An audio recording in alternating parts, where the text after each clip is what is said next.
어떤 중환자실, 몸을 이렇게 자유롭게 거동하지 못하는 두 환자가 중환자실에 입원을 했답니다. 한 사람은 침대가 창가에 이렇게 놓여져 있고, 한 사람은 안쪽에 침대가 이렇게 놓여져 있었다고 합니다.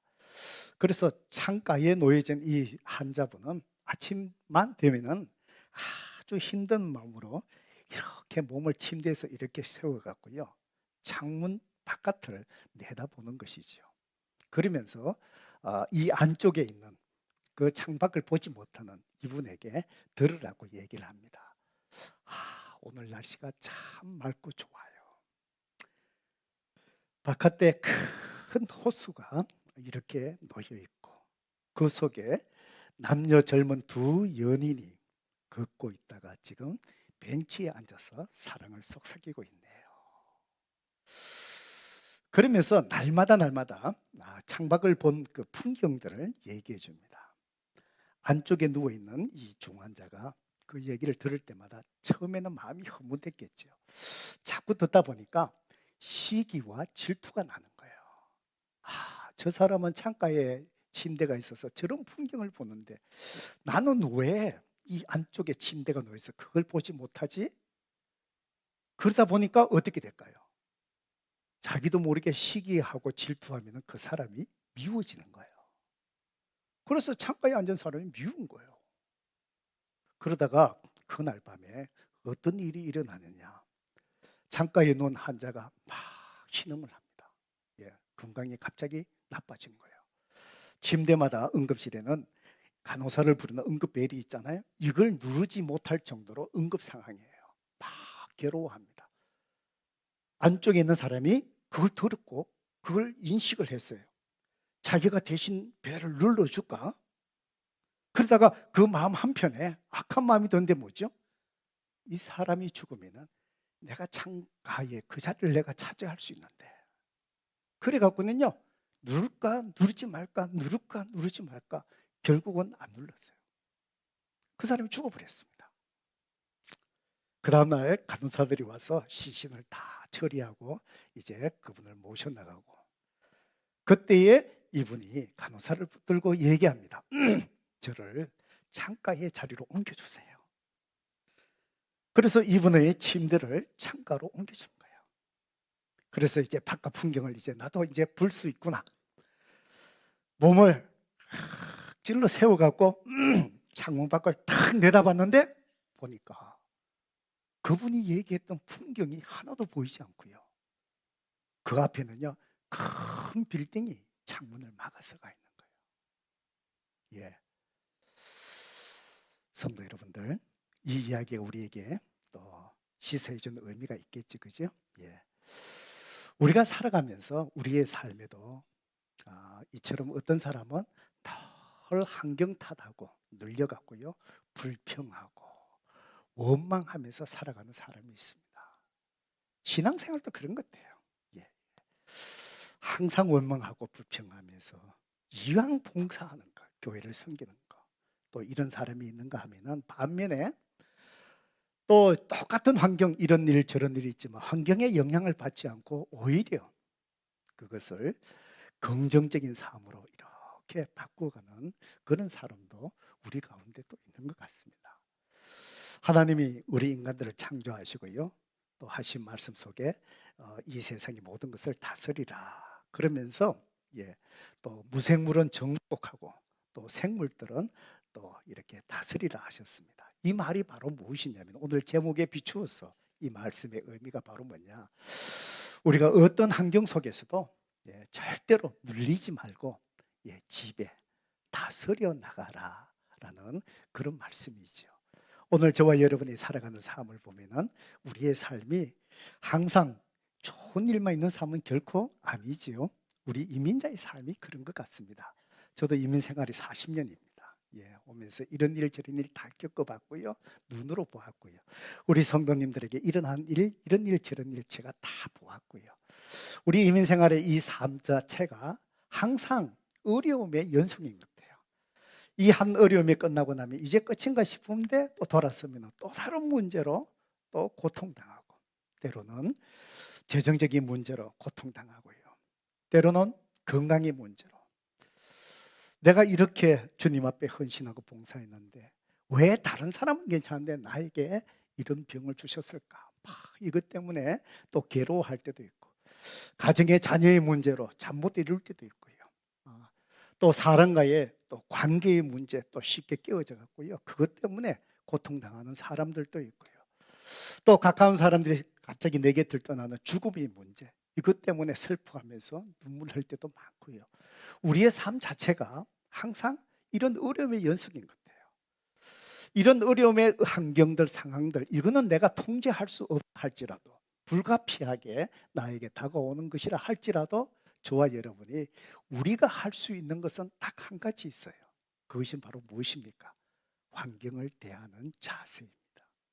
자세입니다. 내가 이 환경 속에서 내가 어떻게 자세를 할 것인가, 이것은 우리 스스로 선택할 수 있는 거예요. 그래서 어떤 사람들은 이 환경에 그냥 눌려버려 갖고요, 원망하고 불평하다가 내 인생이 그냥 막 무너져 내리는 것이죠. 내 가정이. 그렇지만은 오히려 이 환경 속에 눌리지 않는 그 믿음을 가지고 절대로 이 어려운 환경을 눌리지 않고 이겨나가는 그런 사람들도 우리 가운데 있는 것이죠. 성도 여러분, 오늘 저와 여러분이 정말 설교의 제목처럼 환경에 눌리지 않는 그 믿음이 여러분 가운데 있길 주님의 이름으로 축복합니다. 여러분 교회 공동체도 마찬가지입니다. 교회도 이런 일 저런 일 25년 동안에 이런 일 저런 일 다 있습니다. 제가 은퇴하고 나니까 얼굴이 더 밝아졌대요, 사람들이. 왜? 더 이상 신경 쓸 일이 없으니까. 정말 행복한 거예요. 그래서 연세 드신 목사님들 이렇게 보면 제가 속으로 그럽니다. 아이고, 은퇴하면 이래 좋은데 뭐하는데 저렇게 고생하고 계시나. 또 하나님 주신 일이 있으니까 그렇게 하겠죠. 그러니까 우리 삶 속에 마찬가지입니다. 환경을 이겨나갈 수 있는 믿음이 우리 공동체 안에 견고하게 세워져 있다면, 교회에서 일어나는 이런 일 저런 일이 있다 할지라도 넉넉히 이기며 기쁨을 잃지 않고 사랑을 잃지 않는 그런 공동체로 세워져 갈 수 있을 줄로 믿습니다. 오늘 우리가 읽었던 본문에 보면은요, 정말 기뻐할 수 없는 환경 속에서도 환경에 눌리지 않고 그 믿음으로 기뻐하는 사람이 나옵니다. 그 사람이 누굴까요? 사도 바울이에요. 사도 바울. 빌립보서는요, 사도 바울이 로마의 감옥 생활하면서 지금 이 옥중 서신이라 그러는데 이때가 가장 힘든 상태였어요. 그때의 힘든 상황 속에서 빌립보에 있는 교회, 빌립보 교회가요, 유럽에서 처음으로 세워진 교회예요. 그 교회 성도들에게 편지를 보낸 것이 이 빌립보 서신입니다. 이 빌립보 서신에 보면은요, 기쁨의 서신이라고 그래요. 왜냐하면은 기뻐하세요. 기뻐하라. 이 말이 짧은 빌립보 서신 안에 17번이나 반복이 됩니다.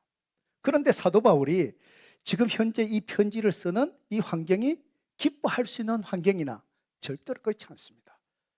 감옥 생활을 하는데 그냥 감옥에 있는 것이 아니고요. 어떠냐, 시위대 군사들하고요 24시간 쇠사슬로 자기들은 교대로 4시간씩 들어와갖고 사도 바울하고 체인으로 연결되어 있어요.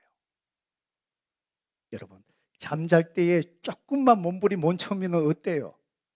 불편하잖아요. 24시간을 엮여져 있습니다. 절대로 기뻐할 수 없는 상황입니다. 그런데 외적으로도 어떤 상황이냐? 그래도 로마 오게 있을 때에 바깥에 있는 믿음의 사람들이 사도 바울을 자주 방문했습니다. 격려도 해주고요. 그런데 이 서신을 쓸 때에 차츰 사람들의 발걸음이 끊어진 거예요. 왜요? 사도 바울이 지금 어떻게 될지 어려운 상황에 놓이니까 혹시나 잘못 엮여갖고 자기도 어떤 어려움을 당할까 두려운 거예요. 그러니까 사도 바울을 찾지를 않는 거예요. 얼마나 외로웠을까요? 섭섭했을까요? 그렇게 자주 찾아오던 사람들이 발걸음이 차츰 멀어지는 거예요. 절대로 기뻐할 수 없는 상황인데도 사도 바울은 기뻐하는 거예요. 오늘 우리가 읽었던 빌립보서 1장 18절을 함께 읽어볼까요? 읽어봅니다. 시작. 그러면 무엇이냐? 거칠어를 하나, 참으로 하나, 무슨 방도로 하든지 전파되는 것은 그리스도의 이로써 나는 기뻐하고 기뻐하리라. 절대로 기뻐할 수 없는 상황 속에서 내가 기뻐하고 기뻐하리라. 그러면서 여러분도 기뻐하세요. 기뻐하세요. 성도 여러분, 사도 바울이 환경에 눌리지 않고 기뻐할 수 있는 이 믿음, 내가 갖고 싶지 않습니까? 정말 이 믿음대로 살고 싶지 않습니까? 정말 우리 교회 공동체가 어떤 일이 벌어진다 할지라도 이 믿음으로 우리 함께 기뻐하십시다. 이 기쁨을 누리는 그 믿음을 이 공동체가 소유해야 되지 않겠습니까? 사도 바울이 환경에 눌리지 않았던 이 믿음의 비밀이 무엇일까요? 오늘 우리가 읽었던 이 본문에 보면은요, 하나님께서 이 환경에 눌리지 않는 믿음의 비밀을 두 가지로 우리에게 말씀하셔요. 첫 번째로 12절과 13절의 말씀입니다. 시각입니다. 환경이 일어났을 때에 내가 무엇을 바라보느냐. 눈에 보이는, 눈에 일어나는 현상을 바라보는 것이 아니라, 저를 따라 해보십시다. 모든 문제 뒤에 숨어있는 하나님의 목적을 발견하라.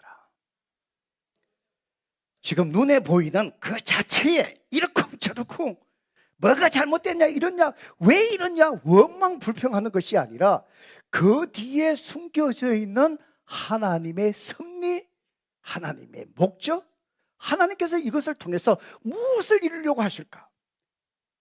하나님께서 어떤 일을 행하시려고 우리에게 이 어려운 환경을 주셨을까? 나에게 왜 이런 어려움을 주셨을까? 왜 이런 일이 일어나게 하셨을까? 눈에 보이는 그것만 바라보지 않고, 그걸 바라보면 어떻습니까? 사람은 절망해요. 환경에 눌려버려요. 그래서 사람이 죽는 거잖아요. 희망이 안 보이니까. 믿음이라는 게 뭐죠? 그 뒤에서 우리의 삶을 인도하시고 선하신 목적으로 이끌어 가시는 바로 그 하나님의 손길을 바라보는 것, 그것이 바로 믿음이잖아요. 이 믿음이 있어야 된다. 사도 바울을 보셔요. 기뻐할 수 없는 이 환경 속에서 사도 바울이 묶여져 있는 이 상황 속에서 바라본 그 시각, 그 믿음의 시각이 무엇입니까? 12절, 13절이에요. 같이 한번 읽어볼까요? 읽어봅니다. 시작. 형제들아, 내가 당한 일이 도리어 복음 전파의 진전이 된 줄을 너희가 알기를 원하노라. 이러므로 나의 매임이 그리스도 안에서 모든 시위대 안과 그 밖에 모든 사람에게 나타났으니, 자 12절 다시 보세요. 12절로 형제들아, 내가 당한 일이, 사도 바울이 지금 뭘 당하고 있어요? 제가 설명 다 했잖아요. 지금 감옥에 있어 로마 시위대 군사들이요 4시간마다 또가 쇠사슬에 묶여져 있어요. 사람들이 지금 자를 길을 찾는 사람들이 지금 뜸해져요. 찾아오잖아요. 그렇게 내가 좋다고 찾아오던 김집사 어느 날 발걸음이 끊어져서요, 이 집사 연락도 없어요. 막 외롭고 내가 당한 일. 그런데 복음을 전해야 되는데 지금 전하지 못하고 지금 묶여져 있네. 근데 사도 바울은요, 묶여져서 복음을 전하지 못하는 이 상황을 본 것이 아니라 뭐라 그러지요?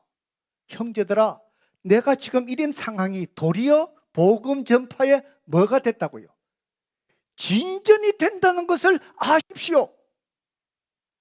여러분, 이 진전이라는 여기에 쓰이는 단어가 어떤 단어인 줄 아십니까?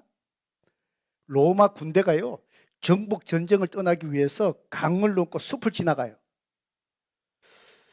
길이 없어요. 그러면은 한국 군대들, 군대 갔다 오신 분들 계시지요? 군대가 강을 건너가려면은 제일 먼저 어디가 누가 뭐 이 작업을 길을 내야 되잖아요. 누가 합니까? 공병대. 다리를 놓잖아요. 그리고 숲속에 길이 없으니까 뭐죠? 나무를 치고 길을 내잖아요. 여기에 쓰인 진전이란 단어가 뭔지 아십니까? 로마 군대가 정복길을 떠날 때 길이 없는 숲속에 나무를 쳐갖고요, 숲속에 길을 넓게 낼 때 그때 쓰는 단어가 뭐라고요? 진전이에요. 지금 사도 바울이 얘기한 게 바로 뭐죠? 복음을 못 전하는 게 아니고 로마 군대가 길을 나가기 위해서 숲속에 길이 활짝 열린 것처럼 그렇게 복음의 길이 지금 열려 있습니다. 묶여져서 내가 아무것도 하고 있지 못한 것이 아닙니다. 사도 바울이요, 이 믿음의 시각을 가지고 이렇게 얘기한 이유가 뭔지 아세요? 허풍이 아니에요. 여러분, 사도 바울에게 4시간마다 묶여있는 이 사람들이 누군지 아세요? 로마 시위대요, 엘리트 군인들이에요. 이 사람들은요, 12년만 근무하고 제대하면요, 로마 제국의 강요소에서 중요한 자리에서 자기 인생길이 확 열린 엘리트 군인들이에요. 사도 바울이 로마까지 어떻게 호송되어 왔습니까? 충분히 안 갈 수 있었거든요. 가이사랴에서 안 갈 수도 있어요. 그런데 사도 바울이 항소해갖고요, 로마 황제에 항소해서 로마까지 온 이유가 바로 뭐예요? 세계의 수도 로마에게서 자기가 복음을 전하려고 왔거든요. 만약에 사도 바울이 자유롭게 됐으면요, 엘리트 시위대 군인들을 만날 수 있어요? 만날 수가 없어요. 그럴 때 바로 뭐죠? 믿음의 시각으로 바라보니까 그 엘리트 군인들이 4시간마다 지들이 와갖고 자기 손에 엮이네. 그러면 4시간 동안에요, 이 로마 시위대 군인들이 묶여졌을 때 사도 바울이 무슨 얘기를 했을까요? 넷플릭스의 오징어 게임 얘기했을까요? 재밌는 드라마 얘기했을까요? 그 4시간 동안 뭐예요? 복음을 전하는 거예요. 듣기 싫어도 들어야 되잖아요. 왜요? 자기들이 와서 묶여 있는데. 그러다가 4시간 지나니까 또 다른 군인들이 오네. 그래서 사도 바울이, 형제들이요, 내가 지금 당한 이 일이 도리어 복음 전파에 뭐가 됐다고요? 진전이 되었느니라. 할렐루야. 그러니까 사도 바울이 기뻐할 수 없는 그 상황 속에서도 어떻게 해요? 내가 기뻐하리라. 환경에 눌리지 않는 거예요. 그 상황을 유용하게 이끌어 가시는 하나님께서 이끌어 가시는 그 모습을 믿음으로 바라보고 나니까 환경에 눌리지 않고 기쁨을 잃지 않고 오히려 복음 전파의 진보가 되어내느라 진전이 일어나느라. 성도 여러분, 이 믿음이 저와 여러분 가운데 있기를 주님의 이름으로 축복합니다. 여러분, 어려운 가운데 있을 때마다 우리가 가져야 될 그 믿음, 로마서 8장 28절의 말씀을 꼭 기억하고 마음에 새기시길 바랍니다. 같이 한번 읽어볼까요? 읽어봅니다. 시작. 우리가 알거니와 하나님을 사랑하는 자, 곧 그의 뜻대로 부르심을 입은 자들에게는 모든 것이 합력하여 선을 이루느니라. 성도 여러분, 우리가 알거니와, 여러분 아시지 않습니까? 말씀 띄워놓으실래요? 아시지 않습니까? 하나님을 사랑하는 자, 곧 그 뜻대로 부르심을 입은 자들, 누굽니까? 예수 믿고 구원받은 저와 여러분인 줄로 믿습니다. 바로 지금 여러분을 얘기해요. 우리가 알거니와 모든 것이, 이 모든 것이 뭔지 아세요? 때로는 내가 실수해서 겪는 어려움조차도 얘기하는 거예요. 하나님께서 때로는 나를 연단하시기 위해서 또 시험으로 어려움을 주시기도 하고요, 또 사탄의 유혹에 빠지기도 하고요.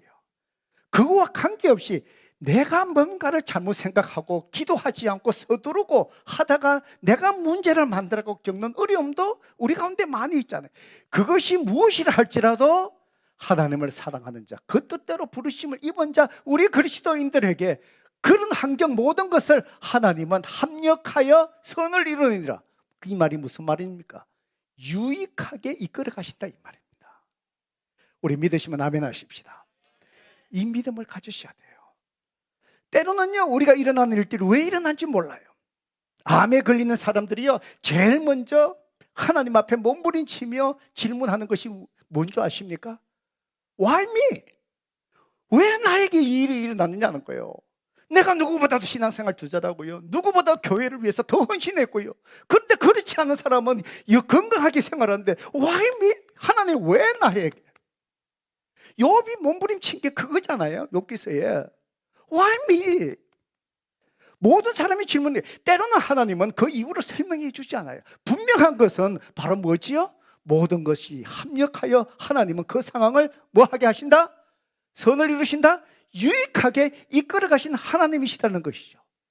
이 믿음을 가지셔야 돼요. 이 믿음이 환경에 눌리지 않는 믿음이에요. 사도 바울이 가졌던 믿음이에요. 그럴 때에 우리는 이 믿음으로 기꺼이 승리할 수 있을 줄로 믿습니다. 여러분, 신앙생활 하다 보면은 가정 속에서 여러 가지 일들이 생겨요. 어려움이 생겨요. 그럴 때마다 꼭 우리가 하는 것이 뭐지요? 누구 때문에? 당신 때문에. 제가 미국 목회하다가 이렇게 있다 보면은요, 미국에 이민 올까 싶어갖고 정탐하러 오신 분들이 꼭 계시잖아요. 요즘은 뜸하지만. 그러면은 제가 꼭 아내 되신 분들 붙들고 제가 얘기합니다. 절대로 미국 이민 오기를 결정할 때에 가잡고 남편에게 먼저 얘기하지 말라고. 먼저 하지 말라고. 먼저 해놓으면요, 이민 와갖고요, 제일 적응이 힘든 사람이 누구지요? 아이들이 아니고 우리 형제들이에요. 형제들이에요. 아이들은 잘 적응해요. 우리 여자분들은요, 자매들은요, 시베리아 벌판에 던져놔도 살아남아요.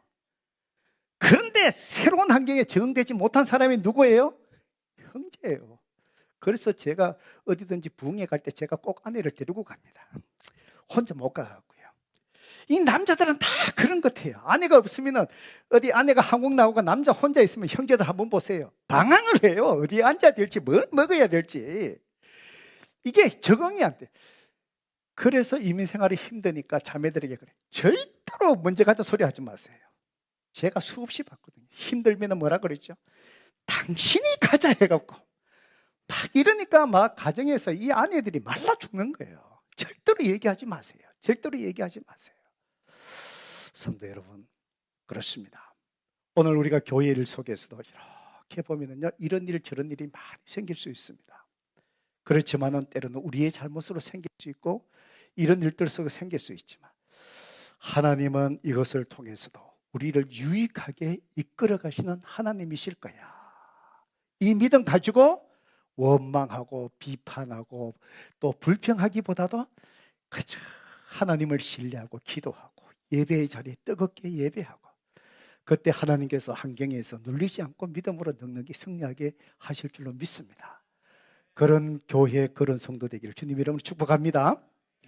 마지막으로 환경에 눌리지 않는 믿음, 그 믿음은 어떻게 또 가질 수 있을까요? 14절에서 18절까지의 말씀입니다. 어려운 환경에 있을 때마다 우선순위입니다. 뭐가 중요하냐? 저를 따라 해보십시다. 정말 중요한 것이에요. 한 번 더요. 정말 중요한 것이에요. 예, 정말의 강조점을 더 둬야 돼. 정말 중요한 것이에요. 뭘 초점 맞추셔야 돼요. 뭐가 정말 중요하냐는 거예요. 예, 그래야 환경에 안 눌려요. 여러분 성경책 14절 한번 보셔요. 14절에 보면은요, 오늘 본문에 사도 바울이 뭐라 그럽니까? 형제 중 다수가 나의 매임으로 말미암아 주 안에 신뢰함으로 겁없이 하나님의 말씀을 더욱 담대하게 전하게 되었느니라. 사도 바울이요, 이 소식을 듣고 마음이 참 위로받았을 것 같아요. 사도 바울이 갇혀 있으니까요, 바깥에 있는 다수가 많은 사람들이 맞아, 우리 사도 바울 선생님이 지금 감옥에 있어서 마음껏 복음을 전하지 못하니까 우리라도 열심히 복음을 전해야 되지. 열심으로 복음 전하는 거예요. 그런 사람들 볼 때에 어떻습니까? 사도 바울 마음이 기쁘잖아요. 단임 목회자의 마음도 그런 것 같아요. 우리 교회가 여러 가지 일들이 많은데 내라도 열심히 교회를 섬겨야지. 내라도 목사님을 위해서 더 기도해야 되지. 내라도 우리 안수집사님을 위해서 더 기도해야 되지. 그 모습을 볼 때 어때요? 목회자는요, 내 목숨도 다 내어주고 싶은 거예요. 다 내어주고 싶은 거예요. 사도 바울의 심정이 그런 거예요. 얼마나 위로받았을까요? 그런데 세상은 그런 사람만 있을까요? 아니잖아요. 15절 보세요. 어떤 이들은 투기와 분쟁으로, 어떤 이들은 착한 뜻으로 그리스도를 전파하네. 그런데 어떤 이들은 투기와 분쟁으로 이 사람들도 복음을 전해요. 이 사람들이 그렇게 전하는 이유가 바로 뭘죠? 동기가 투기와 분쟁이에요. 그 다음 절에 보면은요, 16절에 보면 잘 설명했습니다. 이들은 내가 복음을 변증하기 위해 세우심을 받은 줄 알고 사랑으로 하나. 17절 보세요. 그들은 나의 매임에 괴로움을 더하게 할 줄로 생각하여 순수하지 못하게 다툼으로 그리스도를 전하느니라. 이 사람은 어떤 사람이냐? 사도 바울의 복음을 전하고 밖에서 그러니까 이름이 쫙 나니까 자기 이름이 드러나지 않는 거예요. 시기와 질투가 생기는 거예요. 그런데 사도 바울이 같이 갖고 아무것도 못하고 있네? 그래, 지금 우리 이름을 드러낼 수 있고 내가 하나님 앞에 하는 일을 드러낼 수 있다, 이 마음으로 열심히 복음을 전하는 거예요. 성도 여러분, 우리의 신앙생활과 교회의 봉사도 정말 이런 동기로 섬기지 않기를 주님의 이름으로 부탁합니다. 이 영적인 시기와 질투가 들어가면요, 교회를 섬기는데도 이런 마음으로 섬겼을 때, 그러니까 자기 영혼이 행복하겠어요? 교회가 덕스러울까요? 우리가 이걸 조심해야 됩니다. 사도 바울이 이 얘기를 들었을 때 얼마나 마음이 아플까요? 지금 환경 자체도 힘든 환경인데 아마 저 같으면 그랬을 거예요. 이것들이 내가 나가면 이런 마음을 갖게 되잖아요. 사람인데. 사도 바울이 그렇지 않겠어요? 그런데요, 환경에 눌리지 않는 이 믿음을 가진 자 사도 바울, 기뻐할 수 있는 비밀이 뭐죠? 17절입니다. 같이 한번 읽어볼까요? 여기 18절입니다. 시작. 그러면 무엇이냐? 그 치료를 하나, 참으로 하나, 무슨 방도를 하든지 전파되는 것은 그리스도니 이로써 나는 기뻐하고 또한 기뻐하더라. 자, 속에서 그 얘기를 들으니까 화가 나요. 이것들이, 이건 제 말이에요. 나가면 이것들이, 이건 제 말이에요. 속에서 이게 올라요. 사도 바울이 표현은 안 했지만 왜 이런 감정이 안 일어날까요? 내가 이 상황에 있으면 나를 더 위로하고 힘이 되어줘야 될지, 어떻게 이 사람들이 괘씸한 마음들. 그러면 무엇이냐? 그러면 내가 환경에 눌리지 않으려면 내가 어떻게 할 거냐? 이 말이죠. 사도 바울은 여기에서 그 믿음이 뭐죠? 가장 중요한 거예요. 가장 중요한 거, 사도 바울은 뭘 중요한 걸 생각하죠? 이렇게 하나 저렇게 하나? 뭐가 전파되고 있다는 거예요. 그리스도가 전파되고 있다는 거예요. 그러면 됐다. 내가 섭섭하지만, 저 사람이 저러면 안 되지만, 그렇지만은 이렇게 하나 저렇게 하나 복음이 전해지니까 사도 바울은 뭐죠? 내가 눌리지 않고 기뻐하고 기뻐하리라. 성도 여러분, 그렇습니다. 오늘 환경이 이렇게 힘들고 어려울 때마다요, 그럴 때마다 우리 속에 뭐죠? 환경에 눌리는 마음이 있어요. 사람에게 섭섭해져요. 사람이 미워지기 시작해요. 시기가 일어나게. 그러면 무엇이냐? 눌리지 않으려면요, 가장 중요한 것이 뭐냐는 거예요. 여기에 초점을 맞추셔야 됩니다. 이렇게 하나 저렇게 하나 하나님의 교회가 잘 세워진다면 그러면 기뻐하고 기뻐하리라. 이렇게 저렇게 하나 내 자녀들의 신앙생활을 잘할 수 있다면 힘들고 어렵더라도 내가 주 안에서 기뻐하고 기뻐하리라. 내 비즈니스가 잘 안 되고 물질의 손해를 본다 할지라도 그러면 무엇이냐? 이렇게 하나 저렇게 하나 우리 가정이 믿음 안에서 사랑 안에서 하나만 될 수 있다면 내가 기뻐하며 기뻐할수록 환경에 눌리지 않는 믿음이 뭐죠? 가장 중요한 걸 붙드는 거예요. 그러면 눌리지 않아요. 눌리지 않아요. 섭섭해도 섭섭 귀신이 안 들어와요. 오래전에 제가 아는 한 분이 계셨습니다. 참 신앙이 좋으신 분이었습니다. 해리안스에서 비즈니스를 하셨고요. 오래전에 어떤 경우냐면 카우보이가 아주 잘할 때입니다. 슈퍼볼 뭐 챔피언 몇 번 하고, 그때 스포츠웨어 하신 분들 대박 나잖아요, 그죠? 예. 그 당시입니다. 아주 오래전이지. 그 이유는 카우보이가 잘 못해요, 지금까지. 예. 아주 그때 참 잘할 때입니다. 그러니까 이제 스포츠웨어 하시는 그분들이요. 그러니까 이제 그 당시에도 쑥스레 갖고요. 이 카피를 알 수 있잖아, 그죠? 이걸 이제 불법으로 이제 막 이렇게 해갖고 팍 풀리니까요. 뭐 여기저기서 어디 그 리테일 하시는 분들이 막 와가 사가잖아요. 대박이 터지는 거예요. 근데 이 집사님은요, 신앙이 좋으신 분이어서 그래도 내가 하나님 말씀 앞에서 바르게 비즈니스 해야 되지. 그걸 하지 않고 진품, 카피를 할 수 있는 그것만 한 거예요. 가격이 비싸잖아요. 손님들이 올까요, 안 올까요? 안 오는 거예요. 옆집에는 막 대박이 터지는 거예요. 뭐.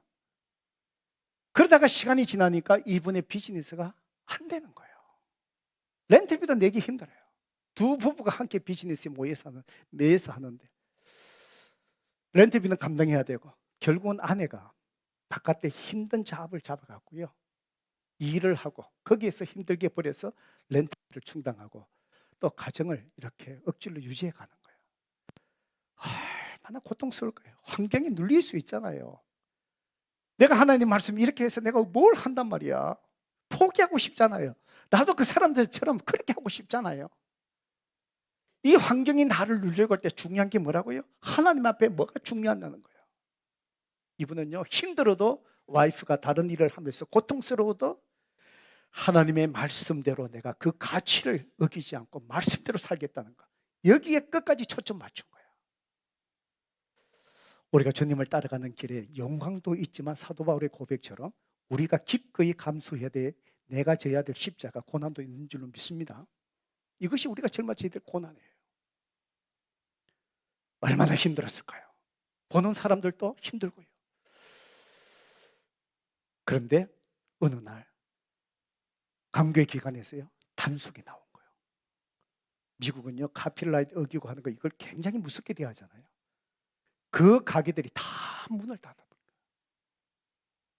거예요. 오직 이분들의 가게만이요, 그때부터 하나님이 막 부흥하기 시작하는 거예요. 제가 그 가정을 보니까 하나님이 물질의 부흥만 주는 것이 아니고요, 하나님이요, 자손들을 하나님께서 축복하시더라고요. 하나님은 승리하게 하십니다. 환경에 눌리지 않는다면 이 믿음을 끝까지 지켜나가는 거예요. 성도 여러분, 오늘 우리의 가정도 우리의 교회도 마찬가지라고 생각합니다. 우리는 다 흠이 있고 부족한 사람이에요. 저도 부족한 점이 있고요, 우리 신목사도 부족하고요, 우리 안수 집사님들 다 흠이 있고 부족한 사람, 여러분도 마찬가지고요.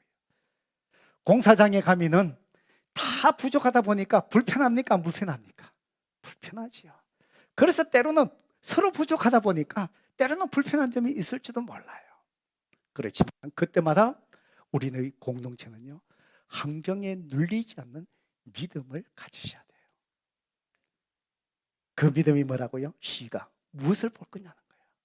때로는 누가 실수하고 누가 그렇다 할지라도 하나님은 이 상황을 어떻게, 로마서 8장 28절, 유익하게 이끌어 가신다. 그리고는요, 침묵하면서 하나님만을 바라보고 예배자를 지키면서 기다리는 거예요. 가정을 지켜주십니다. 공동체를 성숙하게 합니다. 두 번째 뭐예요? 가장 중요한 것에 초점 맞추는 믿음이에요. 여러분이 가정에 힘든 일이 있을 때마다 가장 중요한 것이 무엇입니까? 사랑으로 하나 되는 거잖아요. 교회 공동체에 어떤 일이 있더라도 가장 중요한 그 일이 바로 뭘까요? 성령께서 십자가의 주님이 죽으심으로 우리 모두를 하나 되게 한 하나됨을 힘써 지켜나가는 거예요. 에베소서의 말씀이 있죠. 그 이상 중요한 것이 뭘까요? 그 믿음에 초점을 맞추시고, 내가 비록 내 자존심이 무너진다 할지라도, 내가 비록 좀 그렇다 할지라도 공동체의 하나됨, 가정의 하나됨을 위해서 내가 그 믿음으로 환경에 눌리지 않을 때, 그때 하나님은 넉넉히 이기게 하여 주시고, 그 믿음을 가진 자를 하나님은 다 풍성하게 여러 가지 모습으로 세워주시는 그 은혜를 누리게 될 줄로 믿습니다.